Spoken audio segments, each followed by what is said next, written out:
മികവ് കാണിച്ചു എന്നത് ഈ വർഷത്തെ A+കാരുടെ ഒരു പ്രത്യേക നേട്ടം തന്നെയാണ്. അവരതിന്റെ പേരിൽ നമുക്ക് പ്രത്യേകമായി അഭിനന്ദിക്കാൻ വേണം. കാരണം A+ ഗണ്യമായി കുറഞ്ഞൊരു കൊല്ലം. പുതിയ സിലബസും അതുവഴിയുള്ള വാല്യുവേഷൻ്റെ ഒക്കെ പ്രശ്നങ്ങളാവാം എന്ന് അനുമാനിക്കപ്പെടുന്നു. മറ്റു കുട്ടികളും ഇതിൽ നിന്ന് പ്രചോദനവും ആവേശവും ഉൾക്കൊള്ളണം. നാളെ നിങ്ങളെപ്പോലെ ആയിത്തീരണമെന്ന് ആ കുട്ടികൾ ഇത് കാണുമ്പോൾ മനസ്സിലാക്കണം. അപ്പൊ അങ്ങനെ നമ്മൾ പ്രോത്സാഹിപ്പിച്ചും പിന്തുണച്ചുമാണ് നമ്മുടെ പ്രദേശങ്ങളിലെ വിദ്യാഭ്യാസം ഇത്ര വലിയ മുന്നേറ്റമായി മാറിയത്.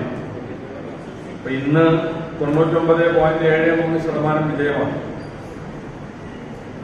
അത് ആ 99 അരയുടെ മുകളിൽ 99ക്ക് മുകളിൽ, ചില സമയത്ത് 6-7 അല്ലെങ്കിൽ അങ്ങനെ അരക്ക് മുകളിലുള്ളൊരു കണക്കാണ്.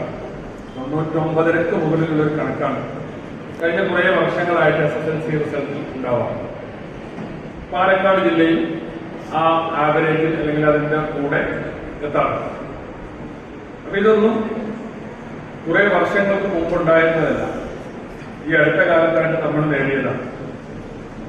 അപ്പോൾ വിദ്യാഭ്യാസ രംഗത്ത് ഈ പിന്നോക്ക മേഖലകളിലൊക്കെ വലിയ മുന്നേറ്റമാണ് നടന്നുകൊണ്ടിരിക്കുന്നത്. അതുകൊണ്ടാണ് നിങ്ങൾ വീണ്ടും വീണ്ടും പ്രോത്സാഹിപ്പിക്കുന്നത്. ഇങ്ങനെ പ്രോത്സാഹിപ്പിച്ചും ശ്രദ്ധിച്ചും വേണ്ട പിന്തുണകൾ നൽകിയുമാണ് നമ്മൾ വിദ്യാർത്ഥികളെ മുന്നോട്ട് നയിച്ചത്. നിരന്തരമായി ഇടപെട്ടുകൊണ്ടിരിക്കുന്ന ഒരു സഹകരണ സ്ഥാപനം കൂടിയാണ്. ഇതുപോലുള്ള അനുമോദന ചടങ്ങുകൾ എല്ലാ വർഷവും നടത്താറുണ്ട്. പല വർഷങ്ങളിലും ആ അനുമോദന ചടങ്ങുകളിൽ എനിക്ക് സംബന്ധിക്കാൻ അവസരമുണ്ടായിരുന്നു. അപ്പോൾ കുട്ടികളെ നിങ്ങൾ നേടിയത് വലിയ നേട്ടമാണ്. ഇത് ഇനിയും നിങ്ങൾക്ക് ആവർത്തിക്കാൻ സാധിക്കണം. നല്ല ശ്രദ്ധയോടെ, നല്ല ജാഗ്രതയോടെ നന്നായി പഠിച്ച് ഇനിയും മുന്നേറാൻ നിങ്ങൾക്ക് കഴിയണം. 10ാം ക്ലാസ് വരെ നമ്മൾ എല്ലാ വിഷയവും പഠിച്ചു. ഇത് കഴിഞ്ഞാൽ ഇനി നിങ്ങൾ പ്രത്യേക മേഖലകളിലേക്കായി കൈവഴികളായി തിരിയാൻ പോകണം.